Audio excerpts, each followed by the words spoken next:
deuil de notre démocratie. Un jour sombre pour la République. Un jour sombre pour le Sénégal. Permettez-moi d'abord, à l'entame de mon propos, de m'incliner devant la mémoire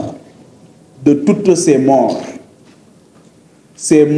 pour le report de la présidentielle prévue initialement ce jour et reportée par l'unique responsable de la crise actuelle, le président sortant, M. Macky Sall. Les 4 jeunes morts, hélas, de cette décision malheureuse sont les morts du report, des morts de l'impéritie et de l'incurie de la classe politique.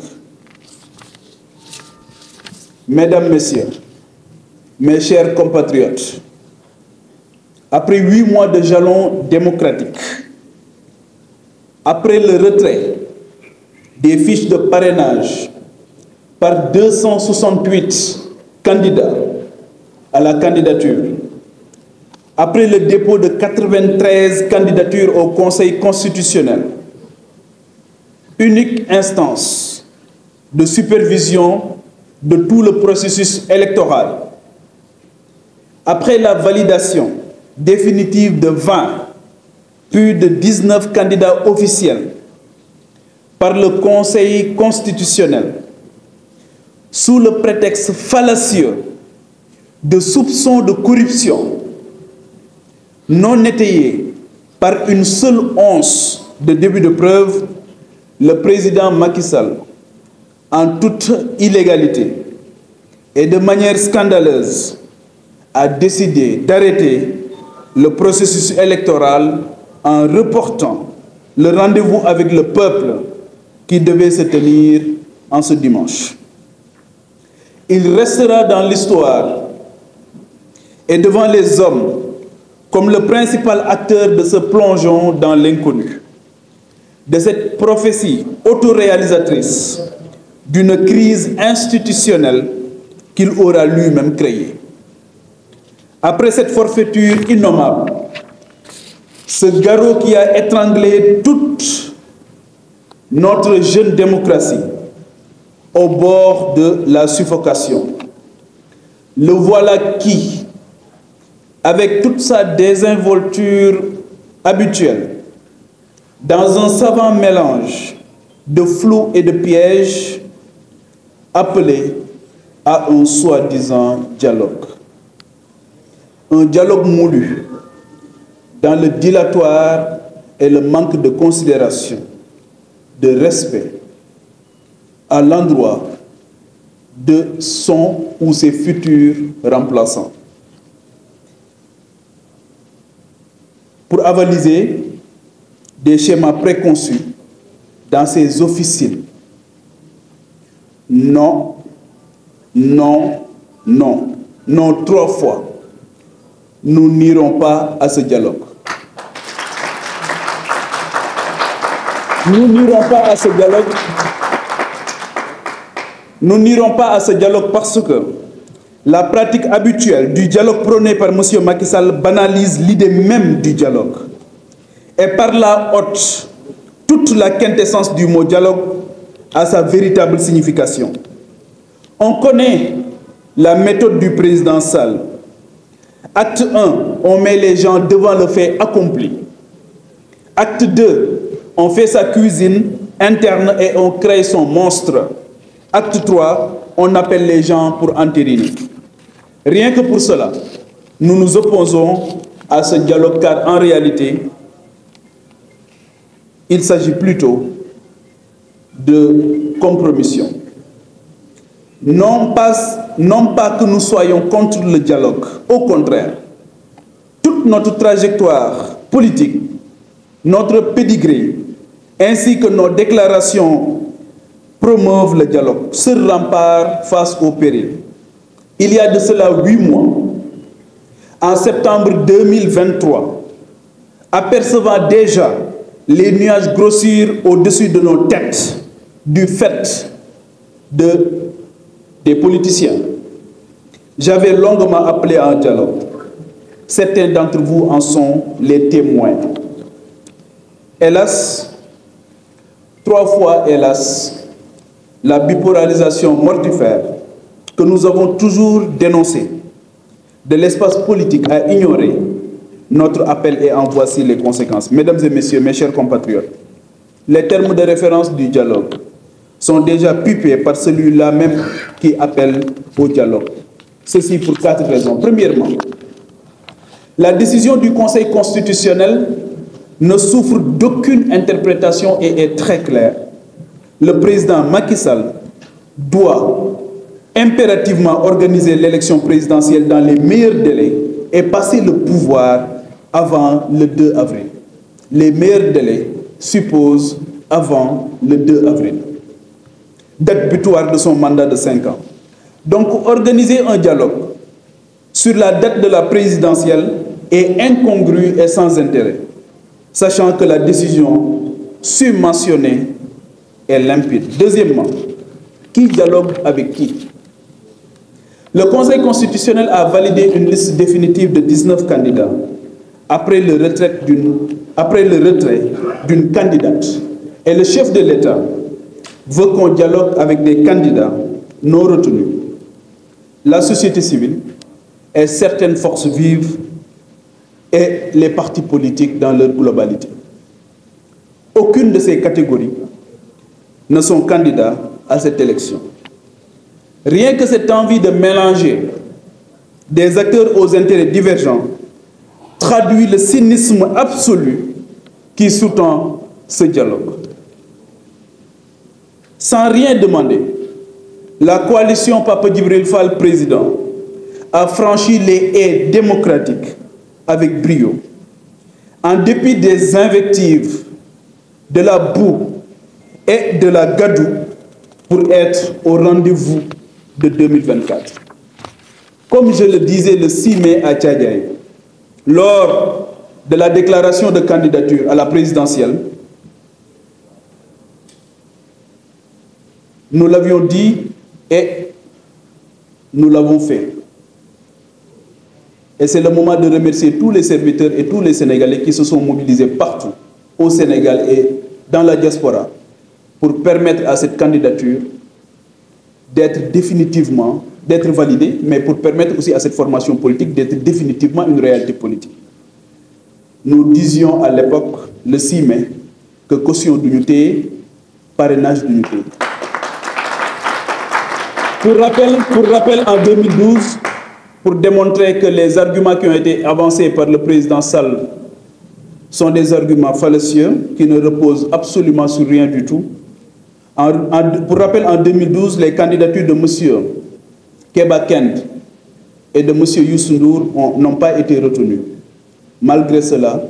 le processus est allé jusqu'au bout. En 2019, celle de M. Karim Wade, de Malick Gakou et Bougane Gueye Dany et tant d'autres.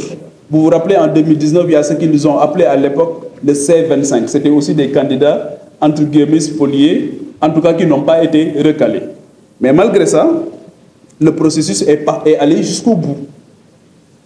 Pourquoi diantre faudrait-il cette année, forcément,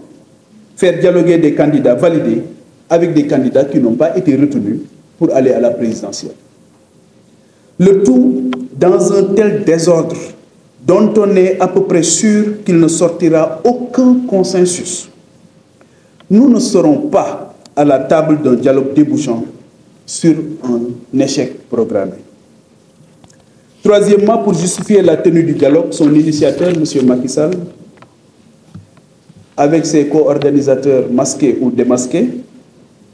prédit la vacance du pouvoir après le 2 avril, car matériellement, il a empêché au Sénégal d'avoir un chef de l'État à la date échue. Or, il porte l'unique responsabilité de la crise institutionnelle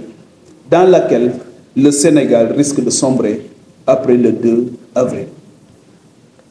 Car le fait générateur de tout cela,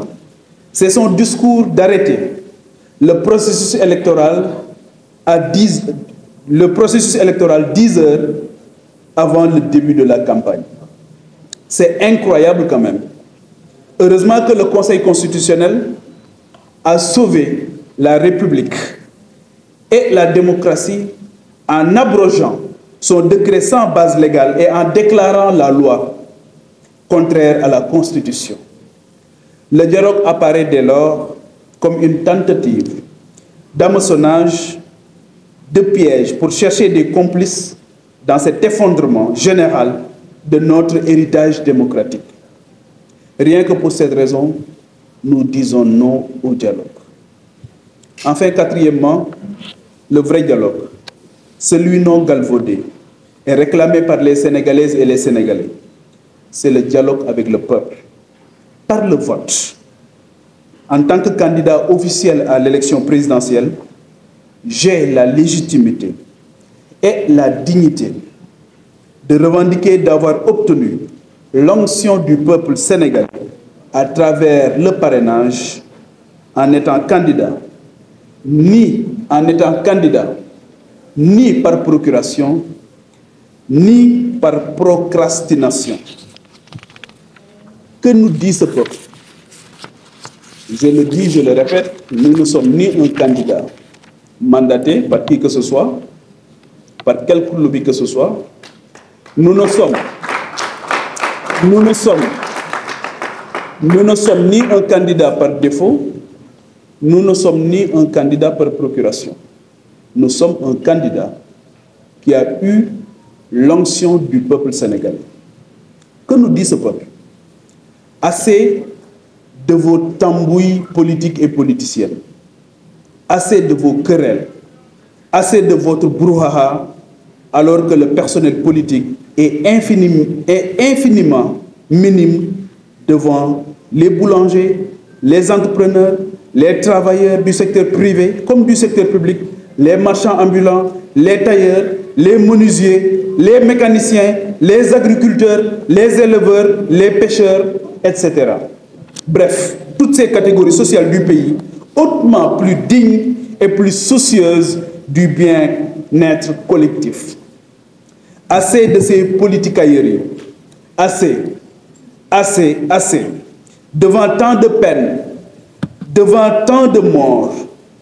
tant de blessures, à l'image de celles vécues par notre brillante et vaillante militante Chacha, qui a été sauvagement brutalisée par les forces de l'ordre. L'heure de la réconciliation, du redressement et du recentrage de notre pays est plus que jamais arrivée.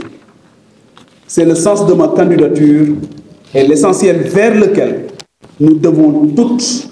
et tous cheminer ensemble. Un peuple, un but, une foi. Vive la République, vive le Sénégal. maa ngi nuyu sénégalais yëpp ak sénégalais yëpp di sant sunu xaritu journalistes yi suma mbokk journalistes yi nga xamante ni yëpp def nañ déplacement bi ñëw tey fekk si li nga xamante ni moom mooy waxtaan bi ñu bëgg a seq ak sénégalais nattable leen ne fan yi yëpp sénégalais yu bari ñoo ngi naan Papa Djibril Fall gisuñu ko dégguñu ko waaye ñi ñu xam yépp xam nañ ne su coow li baree kenn duñu ci dégg kenn duñu ci gis buy taw tamit ni ñu koy waxee kenn du fobeere loolu moo taxoon ñu ne woon tekk di xaar waxtu wi jot ngir ñu waxtaan ak waa Sénégal yi nekk ci biir réew mi ak ñi nekk ci bitim réew leneen li it waral tekkaaral bi mooy kenn dañoo yóbbaalewul ci dara duñu ko nangu ni ñu waxe woon ne doonuñu bu ma sàmba doonuñu bu ma demba bu askanu Sénégal lañu doon dañoo jóg bàyyi li ñu nekkoon ànd ak sénégalais yi ak sénégalais yi nga xamante ni li ñuy dox ñor na leen ngir ñu soppi doxalin bi nga xamante ni moom moo am ci réewum Sénégal loolu moo tax bëgguñu ku ñuy yóbbaale ci loo xamante ni xamuñu lu ñu doon xamuñu kan moo ko yëkkati xamuñu kan moo ko yëngal xamuñu fu mu jëm loolu moo tax ñu ne woon tekk ba tey jii ci bés bii nga xamante ni bés bu am solo la di bésu 25 février 2024 ñu waxante woon ci ak sénégalais yi ngir lii ñu jëloon dénk ko Sénégal li ñu jëloon dénk ko président Macky Sall bés bi nekkoon bés bi nga xamante ni ci lañ leen ko waroon a delloo ngir li ñu sénégalais yi waxoon ne bés bi ci lañ ko waroon a jël delloo waat ko ñi kàddu delloo ko askan bi daan nag ki nga xamante ni moom la bëgg mu jiite ko juróomi at yi nekk suñ kanam loolu lañ président Macky Sall xañ Sénégal waaye it loolu la politiciens yi yàgg a jëflante ak réew mi moo tax ma jàpp ne Sénégal benn jàmbaar la am mooy peuple sénégalais mooy jàmbaar peuple sénégalais mooy muñkat peuple sénégalais mooy jàmbaar joo xamante ni gaañ nañ ko façon gaañ bu nekk xañ nañ ko lu nekk xañ nañ ko jàmm biir xañ nañ ko jàmm biti xañ nañ ko taw féexam ba ay ndawam amatuñu yaakaar ay magam amatuñu yaakaar ay jigéenam amatuñu yaakaar ay góoram it amatuñu yaakaar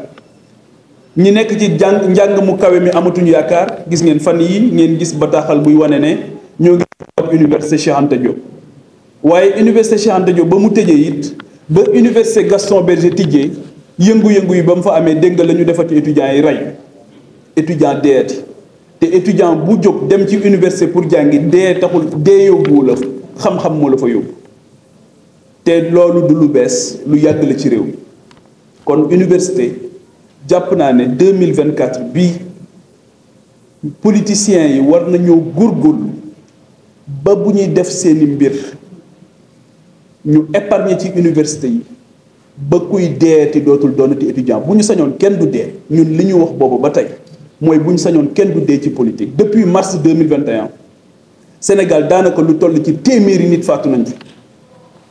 ci loo xamante ni jàpp naa ne ay immaturité homme politique yi rek ñoom ñoo leen ko teg 1962 la ñu njëkk a vivre les premières violences politiques au Sénégal 62 xëy na sax am na lu ko jiitu 62 la ñu lakk ay bureau de vote ci Saint-Louis 62 kon violence boobu lan lay jëriñ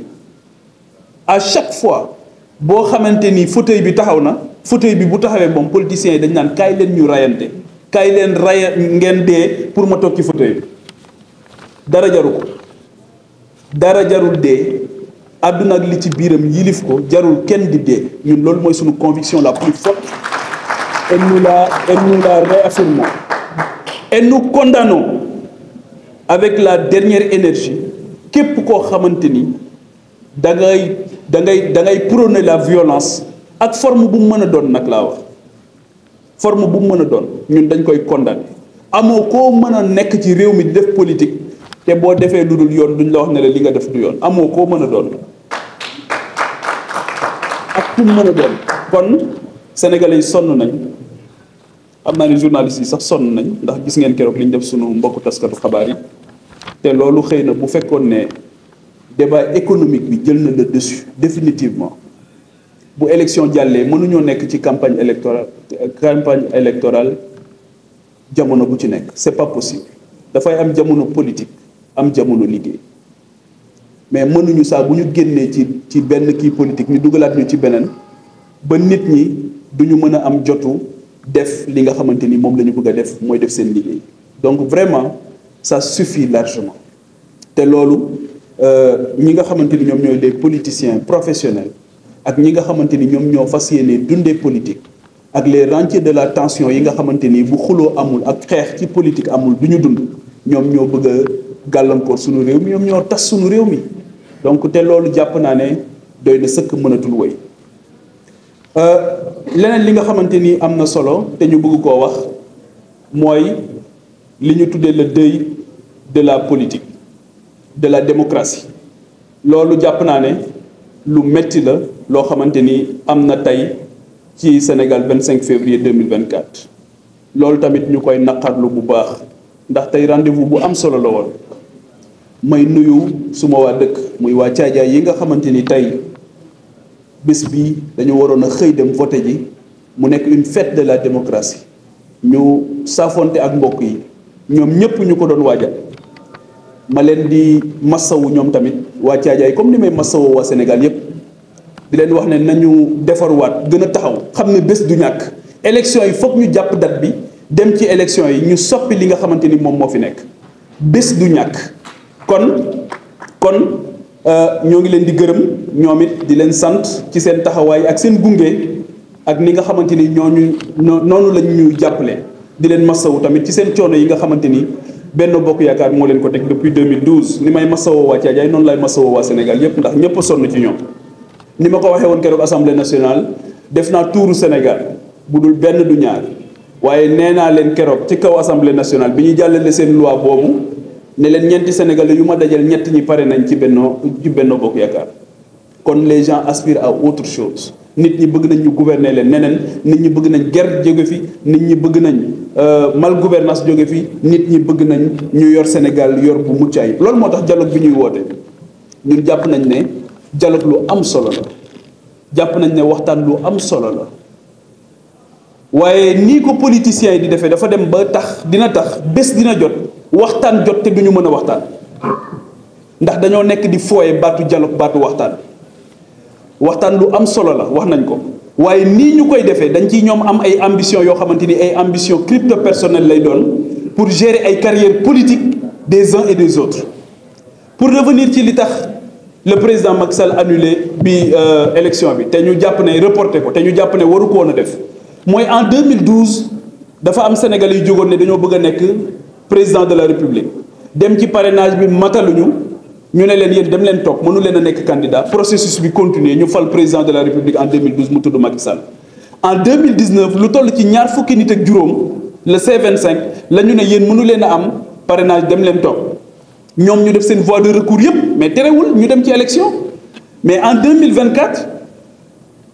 ñu ne am na ci ñoo xamante ni recalé nañ leen ñu ne kon léegi on va reprendre tout le processus mais au nom de quoi kenn comprendrewul te loolu jàpp nañ ne du dëgg du yoon te histoire dina retenir képp koo xamante ni yaa jàppale président Macky Sall ci mbir mi ñu jàpp ne njombe gënu ko mag loolu moo tax ñun ñu jàpp ne su fekkee ne loolu rek lañ fay wuti conseil constitutionnel li mu wax président Macky Sall leer na te loolu na ko jëfee dane ko fexeel ba le 2 avril na fekk nga joxe lii nga xam na fekk nga organiser élection yi te ñun loolu dans ce sens là def nañu ay propositions yu concrètes de sortie de crise parce que dugg nañ ci crise ba pare ba nga xamante ni soxlawul woon ñuy dajale sénégalais yi dajale candidats yi naan leen nañu dem dialogue beneen bi mooy dañoo jàpp ne président Macky Sall dafa ñàkk a jox cër ñi nga xamante ni kenn ci ñoom moo ko war a remplacer. gis ngeen communiqué bi Sidiki Kaba def nee na les 19 candidats ñëw leen président dajale leen waxtaan ak yéen ci 1 heure de temps su paree waxtaan ak ñi nga xamante ni ñoom lañ tuddee les recalés 19 candidats. mu ne leen 1 heure de temps ñëw leen ñu toog waxtaan pour waxtaane lii nga xamante ni jàpp nañ ne moom ci boppam moom moo ko créé ñun loolu moo tax ñu ne duñu ci dem yablewuñ ci décision yañ fay jël tamit très sincèrement jàpp nañ ne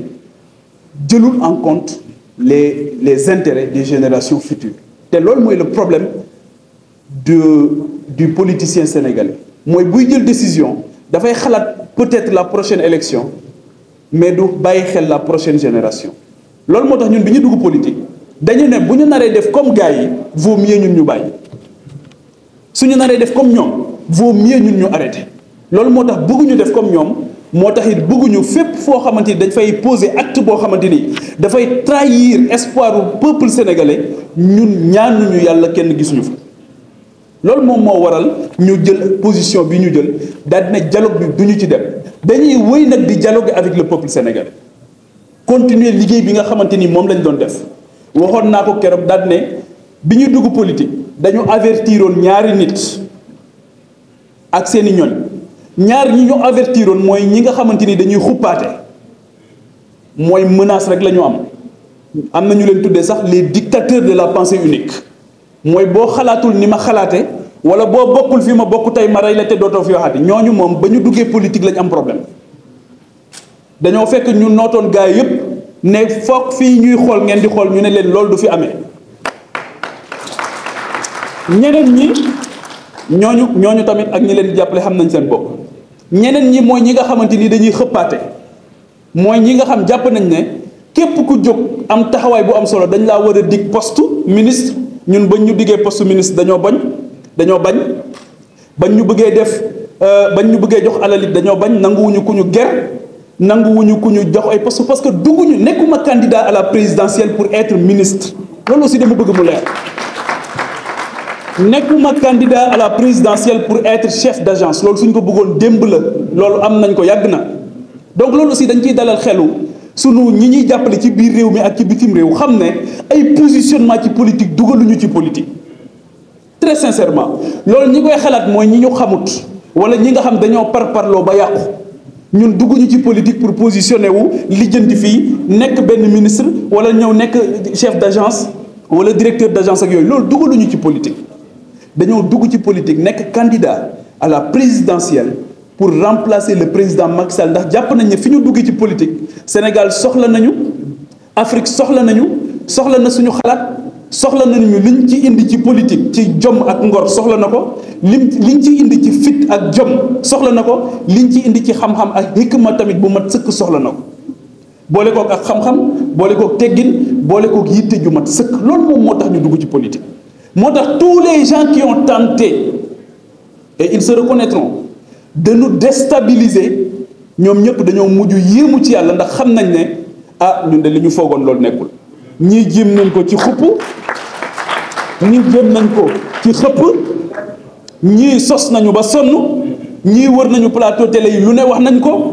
ñun ñu dëgëral suñu dox rek xam li ñu bëgg xam niñ koy wutee di ko wut ci jàmm di ko wut ci teggin di ko wut ci yar te noonu ñuy wute noonu la ñu fas yéenee noonu la ñu fas yéenee yore Sénégal kon encore une fois l'intérêt de cette rencontre c'est d'abord de dire que politiciens yi bu ñu fowee askanu Sénégal rawatina ñiy wax ci kaw di wax ci suuf rawatina ñi nga xamante ni aussi dañuy jël ay position bañ ko assumer la politique responsabilité corollaire am seexandoolam mooy assumation su dee da ngay def politique te ñemewoo assumer bàyyil su dee da ngay def politique te amoo courage politique bàyyil su dee da ngay def politique te yàlla dimbaliwu la nga mën a muñ li nga xamante ni moom mooy alal ju léwut bàyyil su dee da ngay def politique te noppiwoo ci sa bopp ci ay jikko yoo xamante ni di nga lu bari di nga ko rus di nga ko jomb bàyyil et loolu c'est un message à l'endroit de toute la classe politique et loolu c'est ça qui est ressorti des entretiens ak des rencontres yi ñu def ci askan wi dañ ñu wax nañu lañ ñu digoon depuis 64 ans loolu gisuñu ko gis ngeen li xew bërki démb wala démb Kédougou daanaka ci fan yi ñu romb lu toll ci juróom-ñetti nit faatu nañ ci éboulement yi nga xamante ni moo am ci foofu nga xamante ni fa la ñuy wutee li nga xamante ni moom mooy or bi lu toll ci juróom-ñetti nit insécurité fees dell ci réew bu ngeen demee fii dégg ngeen ko keroog li xew Seras ma leen di nuyu ay jàmbaar yu fa nekk di liggéey am fulla am jom bëgg lu ñu yóbbu seen kër lu lew ay rendeek lu ne ngeen fay dégg ndax ñàkk sécurité Seras ak na mu amee solo yépp ñu ne benn ASP lañ fay teg pour mu assurer la sécurité loolu su fekkee ne da ngaa jàpp ne yaa ngi koy def parce que da nga bëgg nit ñi parce que da nga bëgg a taxaw nit ñi li ngay def ak li am wuute na te njiit li ñuy xaar ci moom mooy mu am yërmande ci askanam gaay yii may gis ci ñenn ci ni ñu yore nguur gi ak ñenn ci ñi ñuy wute nguur dama cee gis ñàkk yërmande bu mat sëkk laa ci gis wut nguur rek bëgg fauteuil bi rek tax ñi bëgg a yàq réew mi ñi bëgg a yàq jikko yi ñun jàpp nañ ne loolu duñu ko seetaan mu ko rempart la ñuy doon contre loolu parce que li ñu ëppal solo du fauteuil bi li ñu ëppal solo du élection li ñu ëppal solo du mandat suñu digganteeg Sénégal weesu na mandat weesu na élection suñu digganteeg Sénégal gën naa sori loolu dafa am ndono loo xamante ni moom lañ fi fekk mag ñi bàyyi ko fi les pères fondateurs les précurseurs les francs-tireurs ñun loolu la ñu bëgg a sàmm loolu la ñu bëgg a ñoŋal ba nga xamante ni ëllëg bu ñu dajee ak ñoom du ñu rus dinañ ne léegi bi ngeen fa bàyyi woon kat sàmmal nañ leen ko waaye mieux encore góorgóorlu nañu ci ba fexe nañu ba bàyyi fa jikko yu tedd yoo xamante ni tey doomu Sénégal dootul ñee kenn ci àdduna bi nga am pétrole am gaz am lépp ba pare say ndaw di jël ay gaal di dem ci géej gi loolu jàpp nañ ne musiba la. kon encore une fois ak toute la violence bi nga xamante ni wax naa ko léegi tudd naa léegi ci sama discours bi may wax ci français suñ benn militante boo xamante ni Chacha la tudd nekkoon Maroc bi ñuy waaj a dugg ci élection yi mu ñëw Sénégal pour ànd ak ñun ci li nga xamante ni moom mooy campagne bi nekk jigéen bu jàmbaare moom ngeen seen keroog mu sol maillot Sénégal boobu ñu yéegal ko ci benn pick-up ak policiers yi di ko dóor yu métti yooyu. kon loolu ñoo ngi koy condamné di ko dénoncé di ko massawu tamit parce que ba muy jógee Maroc di ñëw fii dafa ñëwoon pour campagne pour vivre un grand moment de la démocratie sénégalaise. noonu la ñuy massawoo tamit ñëpp ñi nga xamante ni victime de violence quelle que soit la nature de la violence ci processus électoral Sénégal waratul am processus électoral di am violence. ñun loolu la ñuy condamné loolu la ñu jàpp ne la meilleure façon de changer loolu mooy ñu renouveler li nga xamante ni moom mooy le personnel politique ak vision bi ñu am ci politique. parce que kaay leen dénk ma rek mais jarul rayante aussi jarul dee jarul rayante. kon encore une fois nous demandons au président Macky Sall nous demandons au conseil constitutionnel nous demandons à tous les acteurs yi nga xamante ni ñoo war a intervenir ne leen nañu def élection yi avant le 2 avril et que les serviteurs en l'occurrence sunu coalition Papa Djibril Fall président jàpp nañ ne mooy bi nga xamante ni moom la Sénégalais yi soxla pour mu ñëw remplacer ki nga xamante ni moom mooy le président de la République jàppaguñ date bu ñuy jàpp comme fexe na comme lijjanti nañ ba xamee suñu date bi waaw voilà nañ ñu dimbali defal ñu loolu parce que sénégalais yi loolu la ñu soxla koo dajeel danaan la njàqare bu mag la àndal ñëpp jaaxle nañ